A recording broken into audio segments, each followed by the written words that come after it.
Happy Wednesday, mathematicians. Today for our math workshop, you're going to need your 3 highlighters, glue stick, math notebook, and your blue resource folder.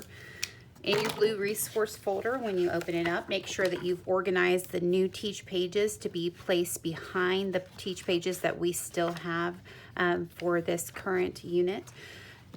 You are going to take off your clip. Today we're going to be working on pages 28 and 29.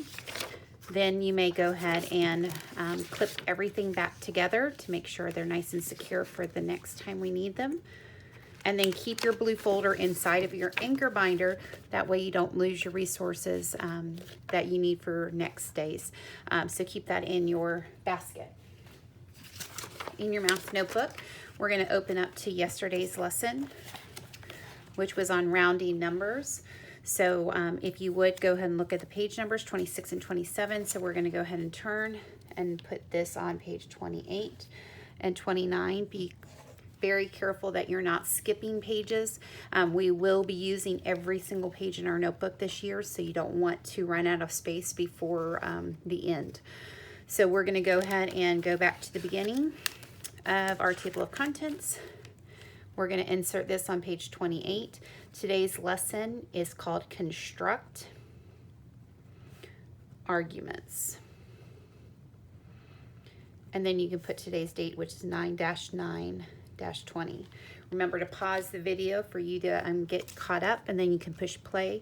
Remember, it's very important for you to keep yourself organized and to follow the directions to keep your notebook the way it needs to be to create that resource you can utilize for your classwork.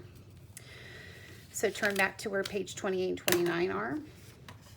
We're going to go ahead and glue the pages according to the page numbers. So go ahead and flip the one that has the title for today's lesson first, and we're going to make the box or the frame around teach page on the back, X through the middle, then smooth it down.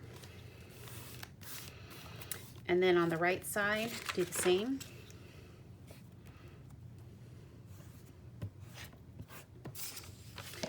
And then smooth that down. Remember, if you glue your paper on top of where you did your page number, just go ahead and rewrite them so they're nice and clear. We're going to then use our highlighter to highlight the title. Today we are going to be focusing on how to construct an argument and also how to rename numbers. So there are 2 parts to this lesson today. The first part is going to be looking for keywords within a word problem to know whether or not we're going to agree or disagree with the statement that is being made. So we're going to go ahead and start with that portion of our lesson first. So at the top of your teach page, it says you can construct an argument. So I'm going to just highlight that bolded phrase as a reminder that's the focus of this first part of the lesson. You can construct an argument to support or oppose.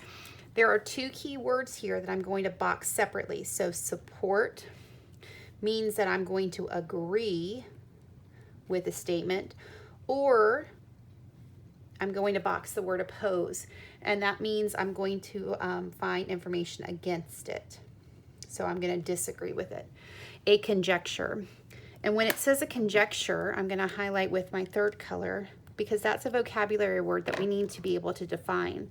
So it says a conjecture is a statement that is thought to be true, but it has not yet been proven. So we need to make sure that we understand that when they're asking us to construct an argument or a reasoning to support or disagree with a thought, it hasn't been proven yet. So we're trying to construct a thoughtful statement. So it says when you construct an argument, give a clear and complete explanation and use numbers, objects, drawings, or actions to justify your argument.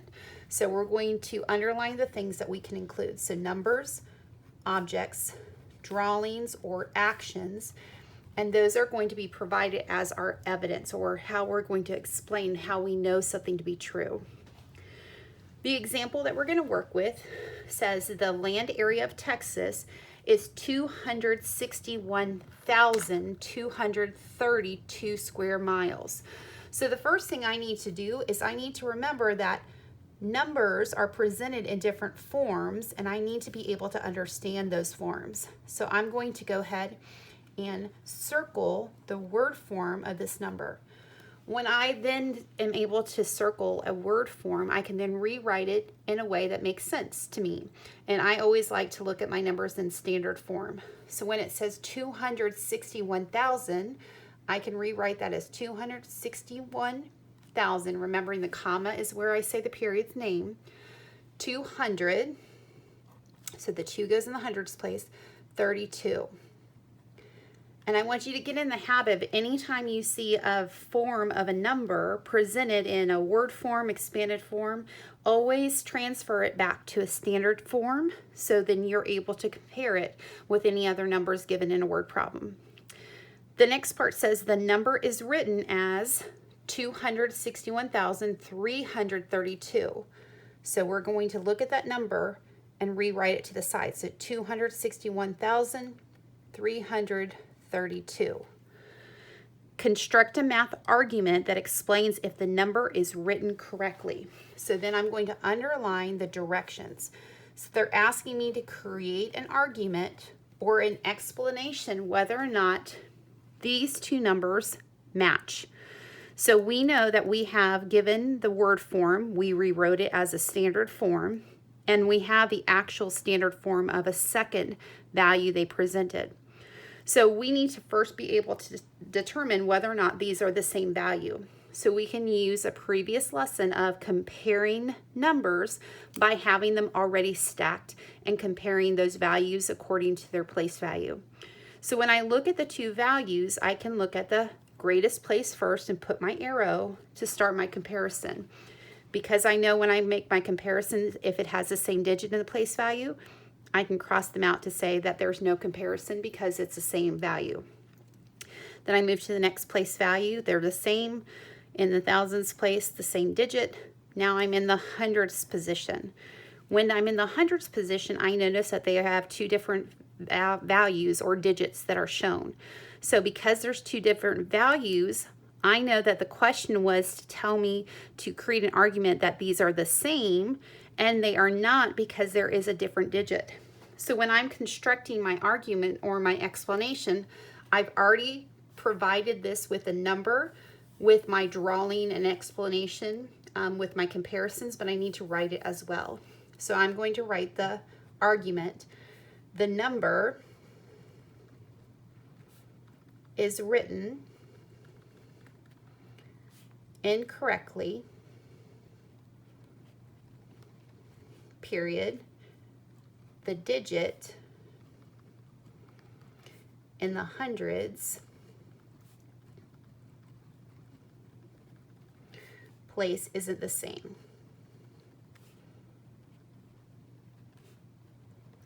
Period. So I was not only able to complete an argument with my numbers and my explanation of the comparison, but I was able to also put that into two sentences. So this is an explanation to show how we are disagreeing with the conjecture that these are the same values. When we look at the next example, it says to use the information in the area of Texas cities table to construct math arguments to explain if the conjectures are correct or incorrect. So we see once again that they're using the vocabulary word of conjecture, and we need to remember that those are statements that is thought to be true but hasn't been proven. So we are doing the proving or making sure that we show how it's not the correct statement. So the conjecture or the statement that we're proving or disproving is Fort Worth has a greater area than Austin. So I need to be able to determine whether this statement is true. So I need to make the comparison. So I'm going to put to the side Fort Worth, and I'm looking at my table to find that information. It says it's 904. And then the second part says greater than Austin. So Austin is 704. So for this particular statement, it's telling me that 904 is going to be greater than 704. And because I have them stacked up, I can then once again compare from my greatest place value. when I look at my greatest place value, I see that it already is a different digit, so I can lasso it. The 9 is greater than the 7, so I can put my star to indicate the greater value. This is indicating that Fort Worth is greater than Austin. So this conjecture, which we can also just highlight to make sure it stands out, conjecture is true. So we can say, yes, Fort Worth has a greater area than Austin. And we've already shown the actual work. So we have to include in our constructing an argument a sentence to show whether or not we agree or disagree with a conjecture, and then we have the work to prove our statement. So this is the evidence that supports our agreement or disagreement. The second part, or the second conjecture that they've created, we're going to highlight. This conjecture says the 9 in the hundreds place in Dallas's area is 10 times as great as the 9 in the ones place of its area. So we're going to look at Dallas. So I'm going to provide my workspace. So Dallas, the number has the 999. The statement says the 9 in the hundreds place, so I'm going to underline the hundreds place. In Dallas's area, it's 10 times as great as the 9 in the ones place. So I'm going to underline the ones place. So this is where we did the comparison of our tens place, or the tens for our place value. We said they're in multiples of 10. So we had shown that if we are comparing the values from one place to the next, we showed a jump to indicate 10 times the value. So we went from the hundredth place to the tens place to show 1 time. Then we had to jump again because the second underlined digit is in the ones place. So when we see that we're jumping 2 place values, that tells me it's 100 times as great. It's 100 times as great in value. So looking at the conjecture or the statement I'm proving true or not true, it says that it is going to be only 10 times the value, which we just proved is not going to be the case. So we're going to disagree by saying, no, it is not true, period. There are 2 jumps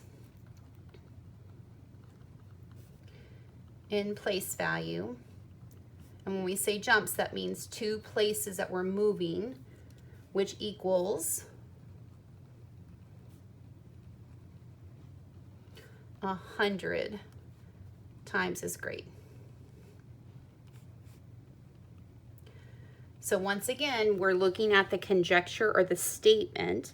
We are going to provide the evidence or the work to provide evidence to support or to disagree with the statement, and then we have to write it in a sentence by saying, yes, this is true and this is the reason why, or no, this is not true and this is how I know.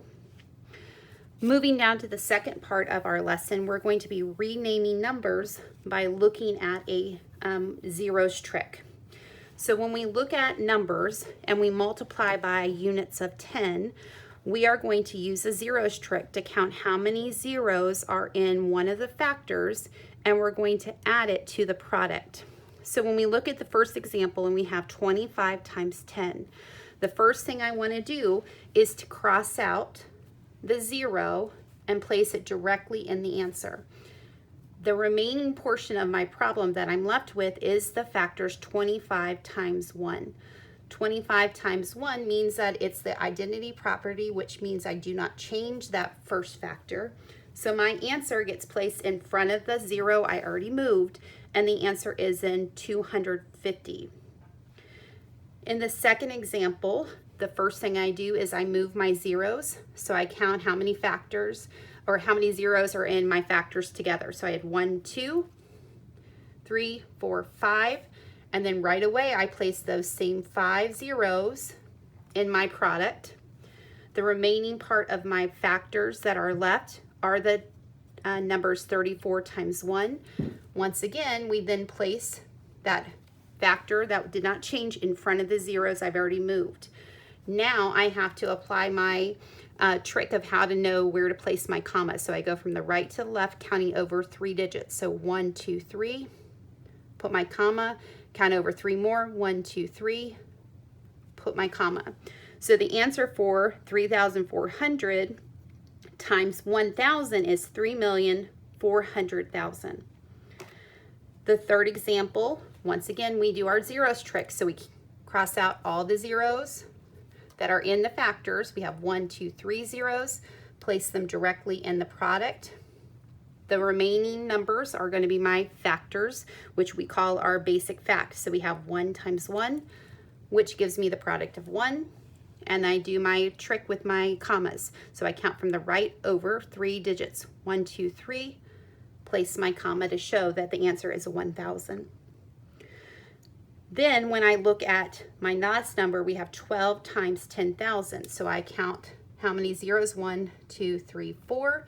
We put 1, 2, 3, 4, and we have the factors of 12 times 1 to give me 12 right in front of the zeros I placed. We can then count over 1, 2, 3, place my comma, and that answer is 120,000.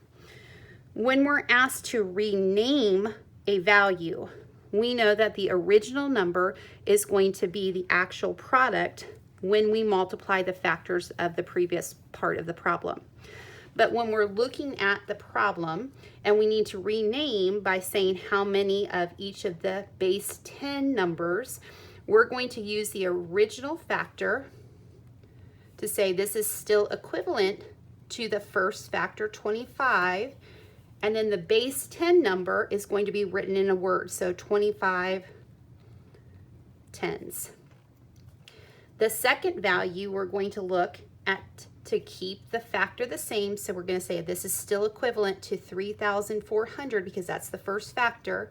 We're multiplying it by a base 10 number, so that base 10 number was 1,000, so we're going to say this is going to be the word thousands. So we're showing how this is going to be equivalent by renaming it in a different way. The third example, we're going to show the first factor as the actual number. The second factor, which we're keeping in the base 10, is going to change into the word. So this is 100, so we're going to use the word 100. So we're saying this is equivalent to 10 hundreds. And then the last one, we're keeping the factor 12. So we're saying this is still equivalent to 12, but using the base 10 to change into a number. So this is 10,000, so we're saying this is equivalent to 12 10,000s.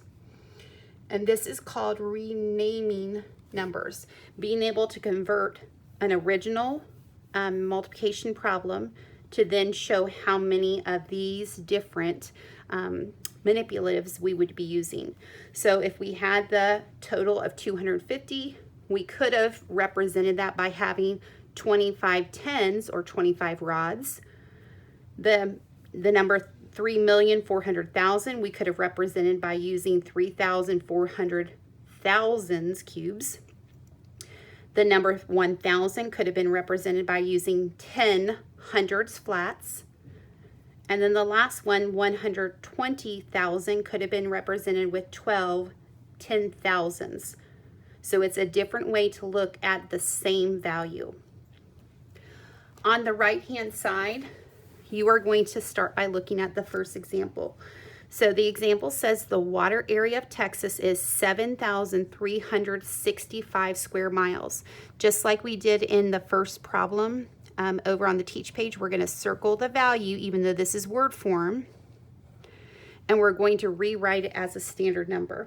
So it says 7,000, so we're going to rewrite it 7,000. The comma indicates the period. 300, so 3 goes in the hundreds place. 65, we group those together, and we now have the standard form of the written or the word form.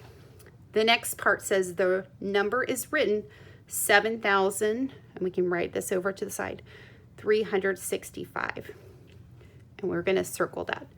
It says construct a math argument that explains if the numbers are written correctly or not. So this is exactly like what we did in the original problem. So I'm going to take the number I converted from a word form to standard and just stack them right on top of one another so I can make the comparison. We always start with our greatest place value. In the thousands place, they're the same digits, so I cross them out. Hundreds place, same digit, cross them out. Tens place, same digit, cross them out. And my ones place, same digit, so we cross them out.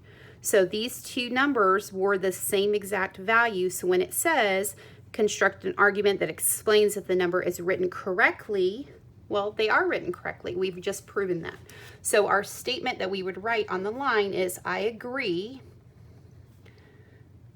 with their statement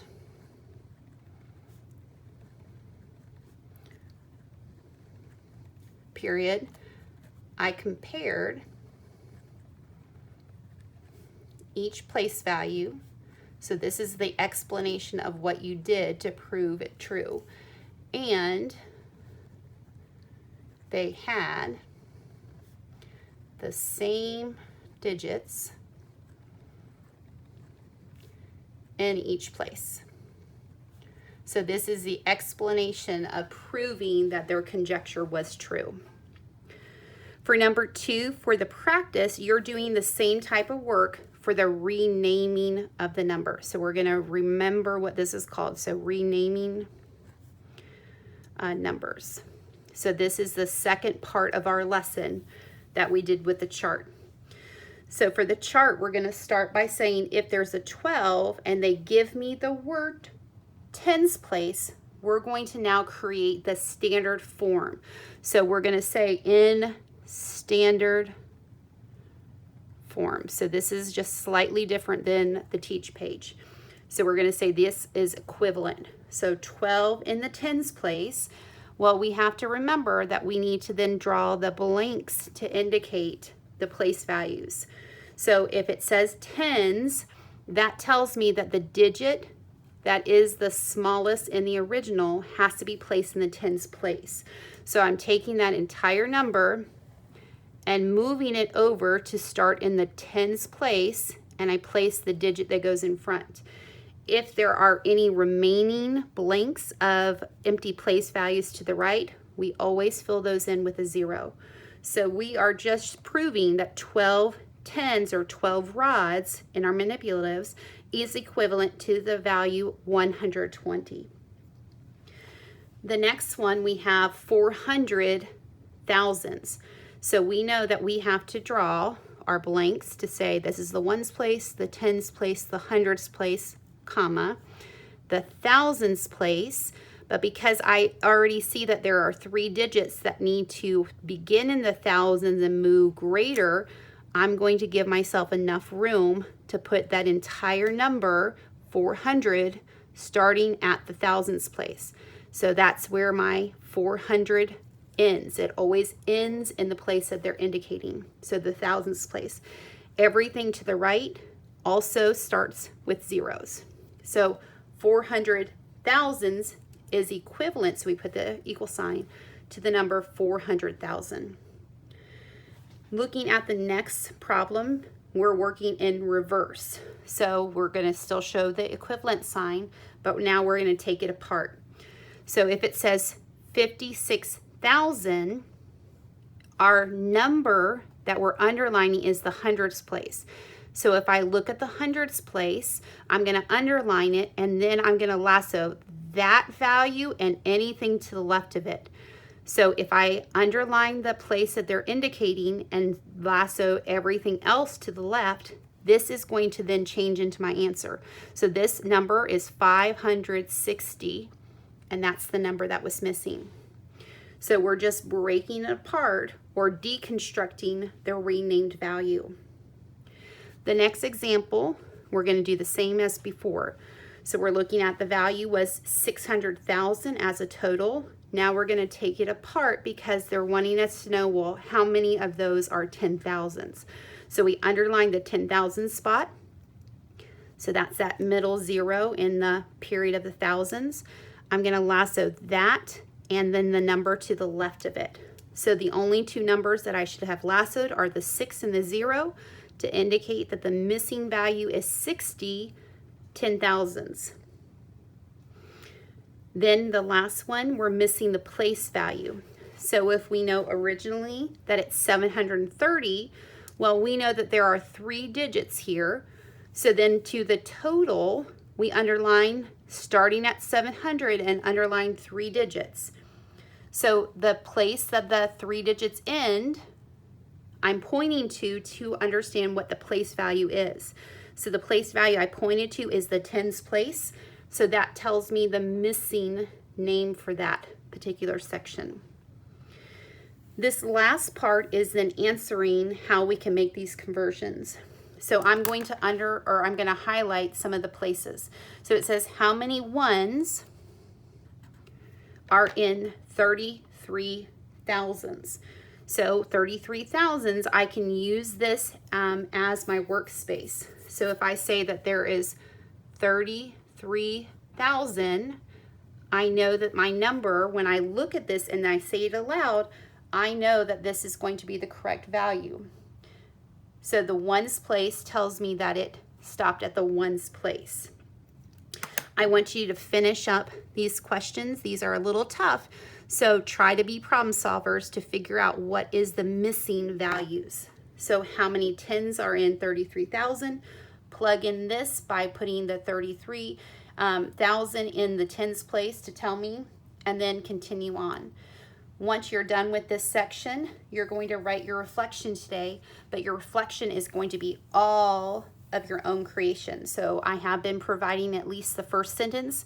Today you're going to do your own. So think back. You can either explain how you solve a constructing argument question, or you can pick one of the 2 ways of how do we rename numbers.